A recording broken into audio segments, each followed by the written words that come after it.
देखिए, आप एक सम्मानित चैनल पे सम्मानित गेस्ट के तौर पर हैं, हेयर से मैं नहीं लूंगा। आप इसका कोई डाटा है, किसी एसपी ने किया, किसी थाना अध्यक्ष ने किया, किसी सर्कल ऑफिसर ने किया कि मैं आपको गिना दूं कि कितने रोज बहस करते हैं प्रशासन से, पुलिस से कौन लड़ेगा? हजारों लोगों को जेल में, एक्टिविस्टों को जेल में डाला, आंदोलनकारियों को जेल में डाला है, जिसमें कि संविधान में छूट है कि आप अपने अधिकारों के लिए बात कर सकते हैं, लेकिन जेल में डाला। आपका डाटा है ऐसे कितने लोगों पे सर, कितने लोगों पे? आपको मालूम है मध्य प्रदेश में कितनी एससी सीटें थी?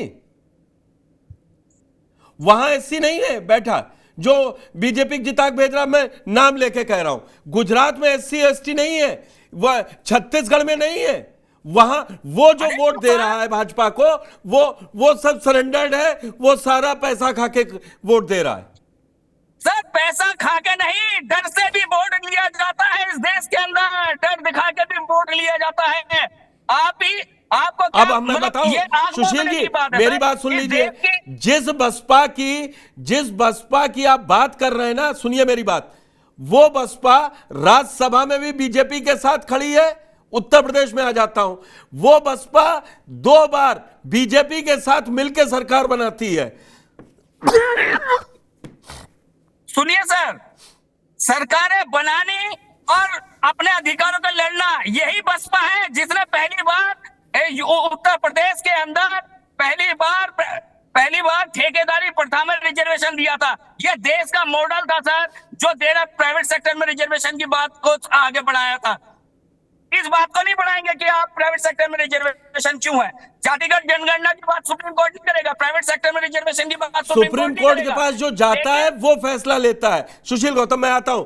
आजम जी, अब मैं थोड़ा ये पूछता हूं, क्या अखिलेश यादव को परेशानी ये है कि इसका स्वागत कर देंगे अगर राष्ट्रीय स्तर पर और आधिकारिक तौर पर, तो फिर कल को बात जो कबूल अहमद कह रहे हैं वो ज्यादा सही है? फिर तो पिछड़े और अति पिछड़ों में भी कैटेगराइज कीजिए ना।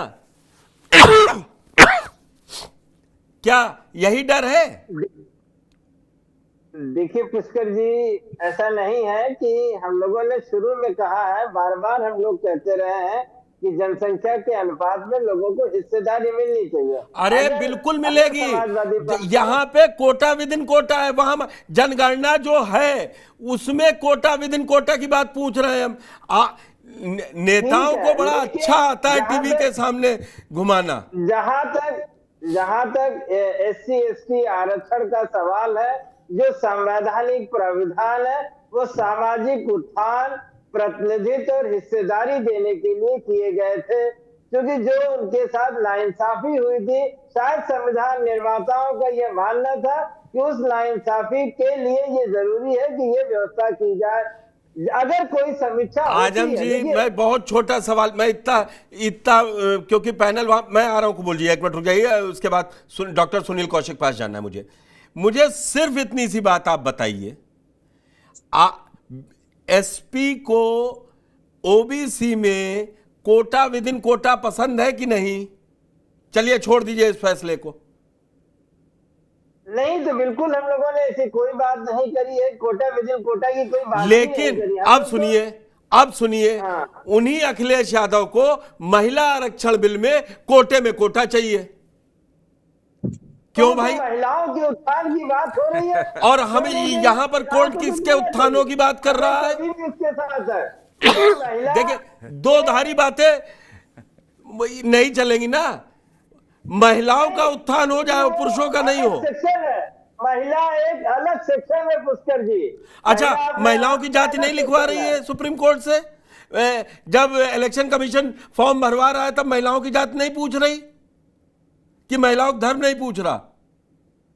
नहीं, धर्म पूछ रहा है, जाति पूछ रही, वो अपनी जगह। लेकिन अरे भाई, वही तो मैं पूछ रहा हूँ। महिलाओं के आरक्षण की बात कर फिर आपको महिला आरक्षण में कोटे में कोटा क्यों चाहिए?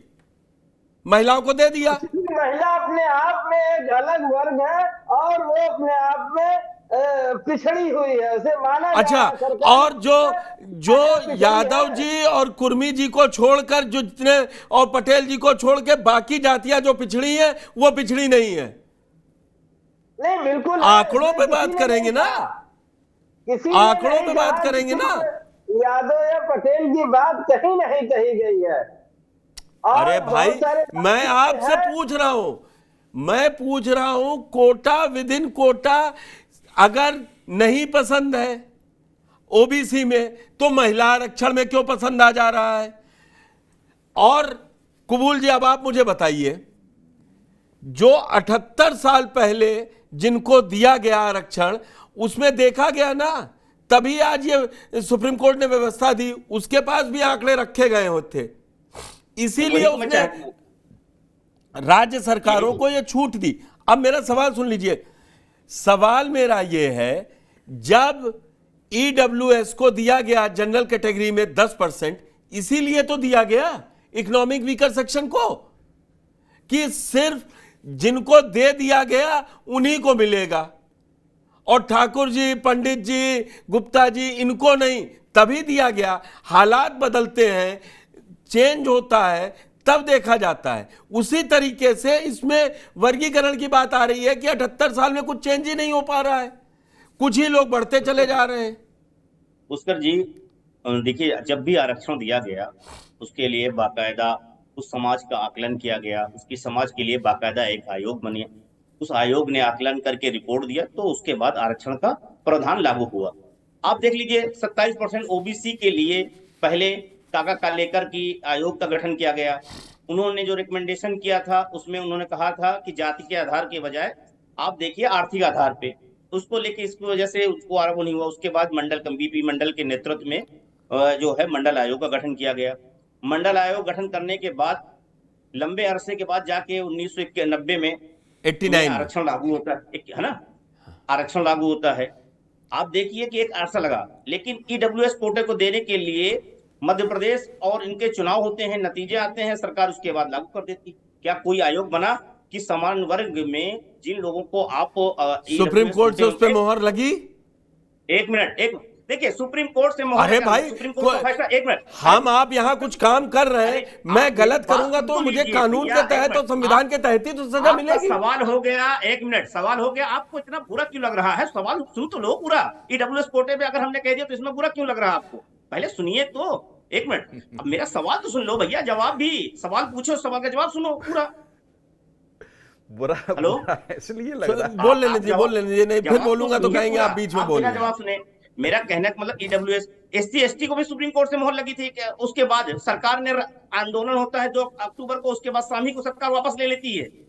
पुष्कर भाई, ये भी होता है, 11 पॉइंट रोस्टर आता है केंद्रीय स्तर के विश्वविद्यालयों के लिए, सरकार वापस ले लेती है। क्यों ले लेती है? 13 पॉइंट रोस्टर क्यों ले लेती है? दरअसल आप समझिए कि सरकार को कहीं ना कहीं को लगता है, जब लगा कि इसकी राजनीतिक पहलुओं का अध्ययन करती है तो उसके बाद मुझे लगता है जैसे ईडब्ल्यूएस कोटे को भी लागू किया गया, वो मामला बहुत लंबे समय कोर्ट में रहा, कोर्ट से मैं मानता हूं कि हरी झंडी मिल गई, लेकिन क्या आज भी उसको लेके तमाम उसके सवाल नहीं है? क्या कोई आयोग गठन करके यह आकलन किया गया समाज में कि ये ईडब्ल्यूएस कोटा क्या वो है आर्थिक रूप से? आप देखिए, ईडब्ल्यूएस कोटे में जो निर्धारित की गई राष्ट्र की इतनी इकोनॉमी होनी चाहिए, उससे भी कम में जो है वो क्रीमी लेयर की है ओबीसी की।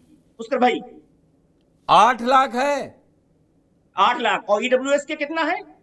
8 लाख है, मुझे पता है। आप अलग अलग, एक मिनट, आप देखिए इसको एक बार, एक चीज। दूसरी चीज मैं आता हूं, अब बात आती है कि आपका सवाल क्या था पुष्कर भाई, कि क्या इसके राजनीतिक पहलू को भी देखना है? पहली बात देखिए, मैं अभी बात कर रहा था, अभी भी उत्तर प्रदेश की मैं एक उदाहरण बताऊं। उत्तर प्रदेश के एटा में आज से 4 साल 5 साल पहले की बात है, एक दलित को घोड़े पे दूल्हा बन के घोड़े पे निकलना चाहता था, पुलिस लगा दी गई थी, उसको निकालने नहीं दिया जा रहा था। ये अभी भी समाज की सच्चाई है पुष्कर भाई।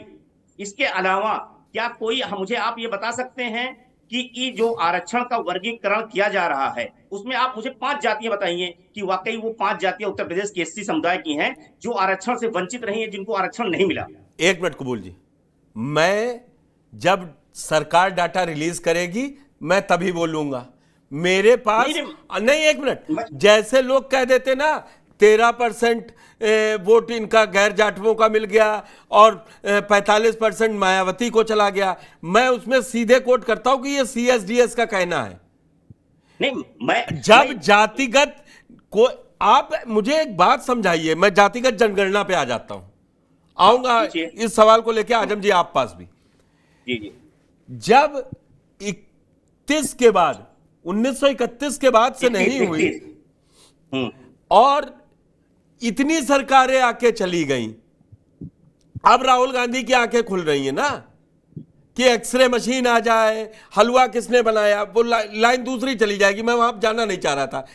तो उन सरकारों ने जिन्होंने इस देश को एक लेवल से उठाकर और ऊंचे लेवल पर पहुंचाया है, कोई भी सरकारें रहीं, उनको नहीं समझ में आया जातिगत जनगणना जरूरी है। देखिए, अभी नेहरू ने क्या लिखा था कि मैं कास्ट सिस्टम में विश्वास नहीं करता हूं। भाई फिर वो आ जाएगा कि मैं बीजेपी के लाइन पे बोल रहा हूं, मैं इसके मैं वही कह रहा हूं। आप पूछना क्या चाह रहे हैं? मैं आपको काउंटर ये कर रहा हूं कि आप कह रहे हैं कि विभाजनकारी हो जाएगा, ये सिर्फ राजनीति के फायदे के लिए हो रहा है। अभी तो सरकार किसी सरकार ने इसको अडॉप्ट ही नहीं किया, कई फैसले ऐसे। एक मिनट, मैं सरकार की बात नहीं है ये, आप समझिए, दरअसल इसको आप समझिए क्यों, अगर आखिर ऐसा क्या हुआ कि कौन सी वो दलित जातियां थीं जिन्होंने कहा कि हमारे आरक्षण का हक जो है वो उत्तर प्रदेश में जाटों मार रहा है। एक मैं उत्तर प्रदेश के संदर्भ में ले लूं, किन जातियों ने क्या महाराष्ट्र में किन जातियों ने कहा दलितों की कि हमारा आरक्षण महार मान रहा है?